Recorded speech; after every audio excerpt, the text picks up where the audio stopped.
Hello అండి, బాగున్నారా? టేస్టీగా నువ్వుల చిక్కీని అది కూడా పర్ఫెక్ట్గా ఎలా చేయాలో చూసేద్దాం రండి. అది కూడా నువ్వుల్ని పొడి ఏం చేయవసరం లేదు, జస్ట్ సింపుల్గా చేసేయడమే. పాకం అది పర్ఫెక్ట్గా ఎలా చేయాలి అండ్ క్రంచీగా ఉండేటట్టు ఎలా చేయాలో చెప్పేస్తాను. నచ్చినట్లయితే సబ్స్క్రైబ్, లైక్. Thank you. ఇక్కడ నేను 2 కప్పులు నువ్వులు తీసుకున్నాను. ఇలా లో ఫ్లేమ్లో నువ్వుల్ని మనం వేపుకోవాలి. లో ఫ్లేమ్లో కంటిన్యూస్గా ఒక 10 నిమిషాలు వేపుకోవాలి. ఎందుకంటే నువ్వులు మంచి టేస్ట్ వస్తుంది ఈ విధంగా వేపుకుంటే. అస్సలు రంగు బ్లాక్ అవ్వకుండా చూసుకోవాలి, అందుకే కంటిన్యూస్గా వేపుకుంటూ ఉండాలి. చూసారా, నువ్వులు బాగా వేగిపోయాయి. 8 to 10 మినిట్స్ లో ఫ్లేమ్లో పెట్టుకొని వేపుకున్నాను నేను. నువ్వులు మంచిగా కలర్ వచ్చాయి. ఒక్కటి కూడా బ్లాక్గా అవ్వకూడదు, కానీ బాగా వేగాలి. ఇక్కడ ఒక ప్యాన్లో 2 టేబుల్ స్పూన్ నెయ్యి వేసుకొని ఇందులో 2 కప్పులు బెల్లం వేసుకుంటున్నాను. బెల్లాన్ని ఇలా బాగా పొడిలా కొట్టుకొని వేసుకుంటే తొందరగా పాకం అవుతుంది. ఇక్కడ ఈ పాకానికి మనము నీళ్ళు అస్సలు వేయము. చూసారా, ఈ విధంగా లో ఫ్లేమ్లోనే పెట్టుకొని స్టవ్ని ఇలా మనం కలుపుకుంటూ ఉండాలి. ఆ నెయ్యి హెల్ప్తోనే పాకం వచ్చేస్తుంది ఈజీగా. వాటర్ మటుకు వేయకూడదు, ఎందుకంటే ఈ నువ్వుల చిక్కకి పాకం మనకు గట్టి పాకం రావాలి. కాబట్టి నీళ్ళు వేస్తే ఇంకా లేట్ అవుతుంది పాకం పెట్టుకోవడానికి. కొంచెం మీడియం ఫ్లేమ్లో పెట్టుకొని ఇలా కంటిన్యూస్గా కలిపితే తొందరగా బెల్లం కరిగిపోతుంది. చూసారా, వితిన్ 5 మినిట్స్లో బెల్లం కరిగిపోతుంది. అలాగని స్టవ్ వదిలేయకూడదు, మనం కలుపుతూనే ఉండాలి, లేకపోతే మాడిపోతుంది. ఒక్కసారి మనం మధ్య మధ్యలో పాకం చెక్ చేసుకోవాలి. ఇంకా ముద్దగా ఉంది ఈ పాకం, ఇంకా కొంచెం పాకం పట్టుకోవాలి.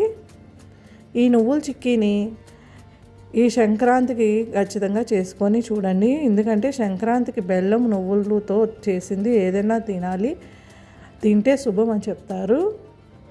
అది కూడా ఈ చలికి కూడా ఈ నువ్వులు తింటే చాలా మంచిది. నువ్వులు బెల్లంతో చేసినవి మన బోన్స్కి, హెల్త్కి చాలా మంచిది. ఇంక 1 మంత్ అయినా స్టోర్ చేసుకోవచ్చు, ఎయిర్ టైట్ బాటిల్లో పెట్టుకొని, ఏమి అవ్వకుండా ఉంటాయి. ఇంకా కంటిన్యూస్గా ఇలా లో ఫ్లేమ్లో పెట్టుకొని కలుపుతూ ఉండండి. ఇప్పుడు మళ్ళీ ఇంకోసారి పాకం చెక్ చేసుకుందాం మనం.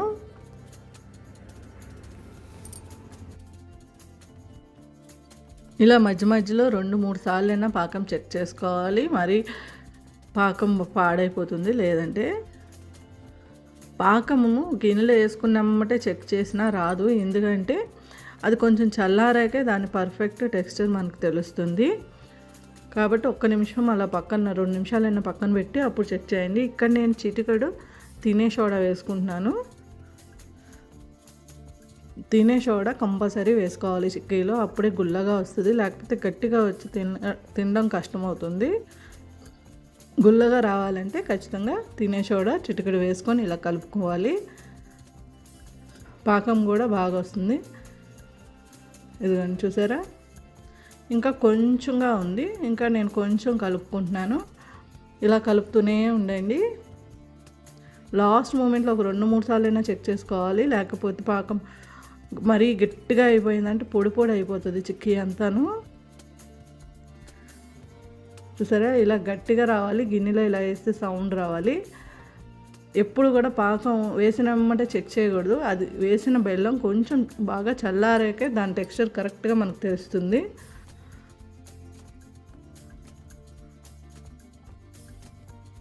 పాకం ఇలా ముక్కలాగా ఇరుగుతుంది అంటే కరెక్ట్గా మనకు వచ్చినట్టు. ఇక్కడ స్టవ్ ఇంకా లో ఫ్లేమ్లోనే ఉంది. నేను నువ్వులు కూడా వేసి కలుపుతున్నాను. నువ్వులు కలిపాక అప్పుడు స్టవ్ ఆఫ్ చేసుకోవాలి, లేదంటే పాకం గట్టిపడిపోతుంది. ఇక్కడ మనం గట్టి పాకంలో చేస్తున్నాం కాబట్టి వేడిగా ఉన్నప్పుడే చేసుకోవాలి. ఇలా బాగా కలుపుకున్నాక మనం ఆల్రెడీ ఒక ప్లేట్కి గీ రాసుకొని పెట్టుకోవాలి పక్కన ముందే. అప్పటికప్పుడు చేసుకోవాలంటే కష్టము. ఇవన్నీ రెడీగా ఉంచుకొని అప్పుడు మనం చిక్కీ అంతా చేసుకోవాలి. ఇదిగోండి నేను ఇక్కడ బోర్డుకి కూడా కొంచెం గీ రాశాను. ఇక్కడ మనం చపాతీ చేసుకునే రోలుకి కూడా కొంచెం గీ రాశాను. ఈ నువ్వుల చిక్కీకి బటర్ పేపర్తో కూడా అవసరం లేదు, చాలా ఈజీగా వచ్చేసింది. పాకం మటుకు పర్ఫెక్ట్గా పెట్టాలి అండ్ కరెక్ట్గా వస్తుంది టెక్స్చర్ కూడా. వేడిగా ఉన్నప్పుడే గబగబా చేసుకోవాలి, చల్లారిందంటే అతుక్కుపోతుంది. చూసారా, ఈ విధంగా బాగా పాముకొని పక్కన పెట్టుకుంటున్నాను. నేను ఇంకో సగం కూడా ఒక ప్లేట్కి నెయ్యి రాసి పెట్టుకున్నాను, దాంట్లో వేస్తున్నాను. ఒకటి చేసేలోపు ఇంకో ముద్ద గట్టిగా అయిపోతే మళ్ళీ ఒక 2 నిమిషాలు స్టవ్ ఆన్ చేసుకొని కొంచెం పాకం వేడెక్కాక మళ్ళీ వేసుకోవచ్చు. బై మిస్టేక్ గట్టిగా అయిపోయింది, మాకు చేసే టైంలో లేదు అంటే మీరు అలా చేసుకోవచ్చు. చూసారా, ఇలా ప్లేట్లో వేసుకున్న దానికి ఏదైనా ఒక గిన్నెకి గీ రాసుకొని ఇలా జస్ట్ ఇట్లా అనేసుకుంటున్నాను అంతే. మన చిక్కీ రెడీ అయిపోయింది. జస్ట్ 2 కప్పుల నువ్వులు 2 కప్పుల బెల్లంతో మనకి ఇంత పెద్ద చిక్కీ వస్తుంది. మీరు చలికాలమనే కాదు, ఏ సీజన్లో అయినా చేసుకొని తినచ్చు, చాలా హెల్తీ ఆప్షన్. అండ్ మనం చేసుకున్నది కాబట్టి చాలా హెల్తీగా, ప్రిజర్వేటివ్స్ ఏం లేకుండా ఉంటుంది. ఈ విధంగా వేడిగా ఉన్నప్పుడే కట్ చేసుకోవాలి. నువ్వుల చిక్కీ తొందరగా చల్లారిపోతుంది, ఎందుకంటే మనం సన్నగా వేసుకుంటాం కదా. చూసారా, చిక్కీ చల్లారాక ఇలా రెడీ అయిపోయింది. చాలా ఈజీగా వచ్చేస్తుంది. నచ్చినట్లయితే సబ్స్క్రైబ్, లైక్. Thank you.